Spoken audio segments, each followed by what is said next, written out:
बिस्मिल्लाहिर्रहमानिर्रहीम अज़ीज़ तलबा, आज हम सुपर कनेक्टर के मुतालिक पढ़ेंगे।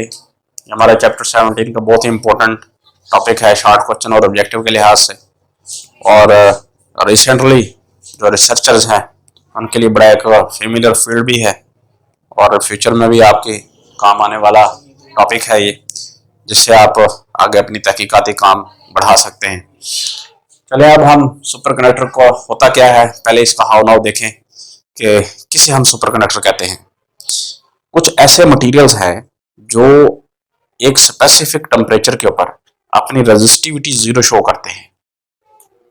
वो टेम्परेचर जिस पर किसी मटेरियल की रेजिस्टिविटी जीरो हो जाए उसे हम क्रिटिकल टेम्परेचर कहते हैं, उसे हम क्रिटिकल टेम्परेचर कहते हैं।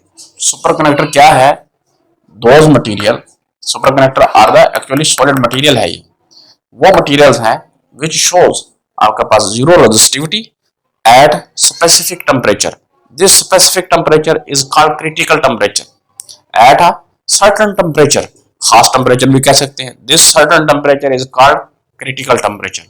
यानी क्रिटिकल टेम्परेचर को जब भी डिफाइन करने के लिए आ जाए तो आपने कहना है कि हमारे पास the temperature at which the resistivity of the material become zero, आपके पास is known as critical temperature. और सुपर कनेक्टर क्या है? दोज मटेरियल्स विच शोज आपके पास zero resistance at critical temperature are known as आपके पास सुपर कनेक्टर। ये दोनों डेफिनेशन आपने याद रखनी है। पहले मैंने टॉप पर यही डेफिनेशन लिखी है, आप बयान किया कि सुपर कनेक्टर में जो मेन डेफिनेशन आपके पास आ रही है वो है क्रिटिकल टेम्परेचर की।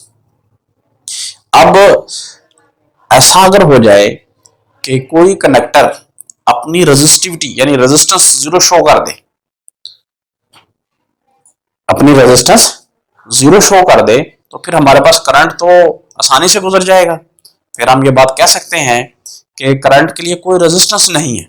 अगर कोई मटेरियल करंट के लिए कोई रेजिस्टेंस शो ना करे तो फिर वो हम जो करंट एक बार पैदा करेंगे वो हमें इनफाइनाइट टाइम के लिए काफी है, लामहदूद टाइम के लिए काफी है, वो नहीं खत्म होगा।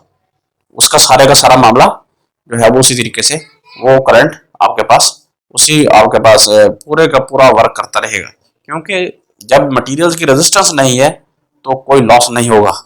तो हम जो पावर फेलियर्स हैं, जो आपके पास डेफिशिएंसी होती है, उसको हम ओवरकम कर जाएंगे। बस फर्स्ट जो हमारे पास सुपर कनेक्टर डेवलप किया गया वो 1911 में फर्स्ट टाइम पहला सुपर कनेक्टर डिजाइन किया गया। कमरलिंग ऑर्ज ने ये डिफाइन किया, ये डिस्कवर किया किसको?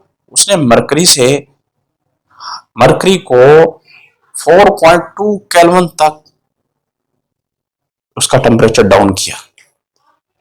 यानी मरकरी का टेम्परेचर वो डाउन करते करते 4.2 केल्विन पर जब पहुंचता है तो उस टेम्परेचर पर वो अपनी रेजिस्टेंस जीरो शो कर देता है। उस टेम्परेचर पर वो अपनी रेजिस्टेंस जीरो शो कर देता है। तो यही वजह थी कि जब उसकी रेजिस्टिविटी जीरो शो हो जाए या उसकी उस टेम्परेचर पर रेजिस्टेंस जीरो शो हो जाए तो फिर हमारे पास ये वो टेम्परेचर है जिसको हम क्रिटिकल टेम्परेचर कह रहे हैं। यही चीज हमने एक ग्राफ में दिखाई है। किसी एक मटेरियल का ये ग्राफ है जहां रेजिस्टिविटी और टेम्परेचर के दरमियान ये ग्राफ प्लॉट किया गया है। रेजिस्टिविटी और टेम्परेचर के दरमियान ये ग्राफ आपको प्लॉट करके दिखाया कि जो ही आपका टेम्परेचर डाउन होता जाता है रेजिस्टिविटी डिक्रीज कर रही है, ये टेम्परेचर डिक्रीज कर रहा है। अब रेजिस्टिविटी डिक्रीज कर रही है एट सर्टेन टेम्परेचर, एक खास टेम्परेचर था जहां रेजिस्टिविटी एकदम आपके पास क्या होगी, सर्टेनली आपके पास at this certain temperature zero होगी, वैल्यू जीरो हो गई। तो ये हमारे पास जो ग्राफ है ये सुपर कनेक्टर की जो बिहेवियर को शो करता है रेजिस्टिविटी के विद रिस्पेक्ट टू टेम्परेचर। इस ग्राफ की मदद से ये बात वाज़ेह हो गई और यही 1911 आपके पास 1911 में जो पहला सुपर कनेक्टर कमरलिंग ऑर्ज ने आपके पास डिस्कवर किया और उसको इसी टेम्परेचर पर जब उसने बयान किया तो उसका सेम यही कर्व था, यही आपके पास प्लॉट था कि रेजिस्टिविटी उसकी क्रिटिकल टेम्परेचर पर आकर जीरो हो गई। तो यानी critical temperature for the mercury, mercury के लिए जो हमारे पास क्रिटिकल टेम्परेचर है 4.2 केल्विन। बहुत सारे और अदर मेटल भी हैं, अदर मटेरियल्स भी हैं जहां पर हमारे पास क्या है, दूसरे मटेरियल्स में आपके पास रेजिस्टिविटी जीरो हो जाती है। तो उनमें एल्युमिनियम है जिसका क्रिटिकल टेम्परेचर 1.18 केल्विन है। हमारे पास एल्युमिनियम का क्रिटिकल टेम्परेचर 1.18 केल्विन है। इसी तरह टिन जिसको हम एस एन से भी लिख देते हैं, इसका क्रिटिकल टेम्परेचर 3.72 केल्विन है। इसी तरीके से लेड जिसका क्रिटिकल टेम्परेचर 7.2 आपके पास केल्विन है। यानी इन मटेरियल्स की इन टेम्परेचर पर रेजिस्टेंस जीरो शो हो जाती है, रेजिस्टेंस इनकी जीरो शो हो जाती है।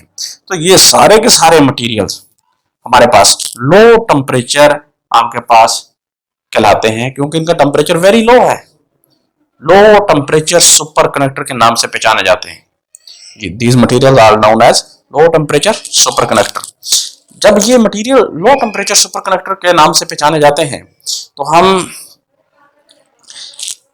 अब हमारी कोशिश क्या है कि हम ऐसा मटेरियल डिजाइन करें जो हाई टेम्परेचर पर भी आपके पास क्या है सुपर कंडक्टर हो। वो हाई टेम्परेचर हम रूम टेम्परेचर की तरफ लाना चाह रहे हैं। 1986 में तहकीक हुई, जो रिसर्च हुई उस पर जो हमारे पास एक सिरामिक मेटल्स के मटेरियल बने, जो कंपाउंड बने, उनमें टेम्परेचर फाइंड आउट किया गया 125 केल्विन, 125 केल्विन का हमारे पास टेम्परेचर अचीव हुआ। अब हमारी कोशिश तो यही थी कि हम रूम टेम्परेचर की तरफ जाएं। तो ऐसे मटेरियल्स जिनका टेम्परेचर 77 केल्विन से बिलो है उनको हमने लो टेम्परेचर सुपर कंडक्टर का नाम दिया। और वो मटेरियल जिनका टेम्परेचर 77 केल्विन से अबव है, ये आपके पास जो है super conductor high temperature super conductor के नाम से पहचाने जाते हैं। वो मटेरियल जो 77 केल्विन से अबव अपना सुपर कंडक्टर बिहेवियर शो करते हैं, यानी सुपर कंडक्टिविटी दिखाते हैं, या रेजिस्टिविटी उनकी क्या जीरो हो जाती है, उनको हम high temperature super conductor material का नाम देते हैं। ये 77 केल्विन ये नाइट्रोजन का जो आपके पास है लिक्विड नाइट्रोजन का बॉइलिंग पॉइंट है। हाई इस तरह हमने सुपर कंडक्टर मटेरियल की दो क्लासों में डिवाइड कर दिया, एक लो टेम्परेचर सुपर कंडक्टर और एक हाई टेम्परेचर। अब हमारी कोशिश मजीद आगे जो रिसर्च हो रही है वो सारी इसी पर है कि ज्यादा से ज्यादा हम high temperature super conductor develop करें। तो इस कोशिश में रिसेंटली जो हमारे पास डेवलपमेंट आई है वो कैम्ब्रिज यूनिवर्सिटी से प्रोफेसर आपके पास याओ लियोन ली जो आपके पास है कैम्ब्रिज यूनिवर्सिटी से प्रोफेसर याओ लियोन ली, उसने अपने पास जो एक रिपोर्ट पेश की है, उस रिपोर्ट में यूट्रियम बेरियम कॉपर ऑक्साइड ये कंपाउंड था। इस कंपाउंड को 163 आपके पास टेम्परेचर 163 केल्विन पर सुपर कंडक्टर बनाया। इस डिस्कवर किया कि इसका टेम्परेचर ये होता है जिस पर ये अपनी सुपर कंडक्टिविटी शो करता है, यानी अपनी रेजिस्टिविटी को जीरो कर देता है और सुपर कंडक्टर बन जाता है। ये एज कंपेयर टू अगर हम करें इन सेंटीग्रेड आपके पास -110 यानी 163 केल्विन को अगर हम सेंटीग्रेड में लेकर जाएं, अभी हम 110 आपके पास सेंटीग्रेड तक पहुंचे हैं और हमारी कोशिश ये है कि हम इसको रूम टेम्परेचर तक ले जाएं। अब सीधा कर लो। तो ये जो मटेरियल जिसे हमने 163 yttrium barium copper oxide material जो 163 केल्विन पर हमने जो है ना सुपर कंडक्टर लिया, ये हाई टेम्परेचर सुपर कंडक्टर की एग्जांपल भी है और हाई टेम्परेचर सुपर कंडक्टर भी कहलाता है।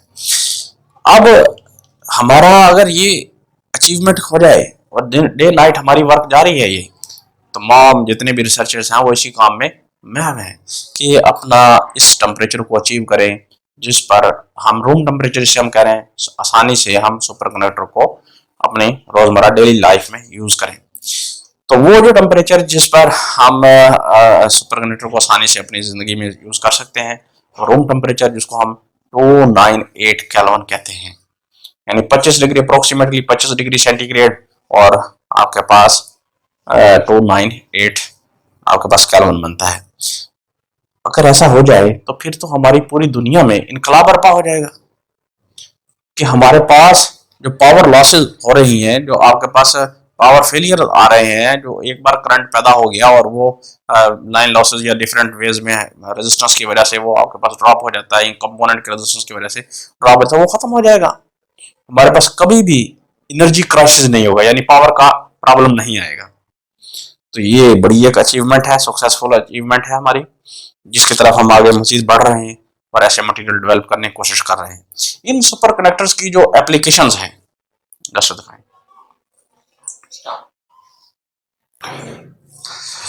अब जो हमने ये सुपर कनेक्टर डिजाइन किए हैं, इनका कहाँ इस्तेमाल हो सकता है और कहाँ हम कर रहे हैं। लो टेम्परेचर पर, वहाँ लो टेम्परेचर मेंटेन करते हुए हम ये इस्तेमाल कर रहे हैं। उनमें है MRI, इसका कॉमनली मेडिकल में ज़्यादातर यूज होता है, आपके ब्रेन की इंटरनल स्ट्रक्चर को, 3D स्ट्रक्चर को समझने के लिए मैग्नेटिक रेजोनेंस इमेजेस के नाम से पहचाना जाता है। दूसरा हमारा इस्तेमाल है मैग्नेटिक लेविटेशन ट्रेन। ये वो ट्रेन है जिसमें मैग्नेटिक फील्ड का इस्तेमाल होता है और उसमें सुपर कनेक्टर का इस्तेमाल किया जाता है। ये वेरी हाई स्पीड आपके पास ट्रेन के नाम से पहचानी जाती है। दूसरा हमारे पास तीसरे नंबर पर जो हमारी एप्लीकेशन आती है use, small and powerful Motors. ऐसी मोटर बनाना चाहते हैं जो आपके पास अच्छा वर्क करके दिखाए, ज्यादा पावर रखती हो और हीट अप भी ना हो। साफ ज़ाहिर है कि जब आप कॉइल की तादाद ज्यादा करने लगते हैं ना, तो करंट गुजरता है, तो रेजिस्टेंस बढ़ना शुरू हो जाती है और हीट अप ज्यादा होना शुरू हो जाती है। उस प्रॉब्लम को भी ओवरकम कर सकते हैं। फोर्थ जो हमारे पास, faster computer chips. Computer chips जो आईसीज हम बनाते हैं, इंटीग्रेटेड सर्किट वगैरह, वो फास्टर से फास्टर बनाने के लिए जितनी आप अच्छा मटेरियल यूज करेंगे, कंप्यूटर चिप उतनी ही ज्यादा बेहतर काम करेगी। उसकी वजह यह है कि जैसे आपने देखा है कि हम कंप्यूटर को यूज करते हैं और हमें कहते हैं कि ये हीट अप हो गया है या हेल्ड ऑन हो गया है, या इसके अंदर टेम्परेचर को लो टेम्परेचर पर इसको रखकर काम करवाएं, और फिर हम इन तमाम प्रॉब्लम से बचना शुरू हो जाएंगे। क्योंकि अच्छी और तेज तरीन आपके पास चिप होगी जो ज़्यादा हीट अप भी नहीं होगी, और आपके पास फास्ट वर्क इसलिए होगा कि उसके कंपोनेंट जब हीट अप नहीं होंगे प्रॉपरली सही आउटपुट देंगे और सही इनपुट लेंगे, आपका प्रॉपरली वर्क होगा। इसके साथ ही आज जो मैंने आपको सुपर कनेक्टर का लेक्चर दी है, काफ़ी तफसीलन आपसे बातें की हैं, इसको अच्छे तरीके से याद रखिएगा। अगर कोई मामला, कोई बात समझ में ना आए तो आप कमेंट कर सकते हैं, लाइक करें और इसको अच्छे तरीके से याद रखें। अल्लाह हाफिज़।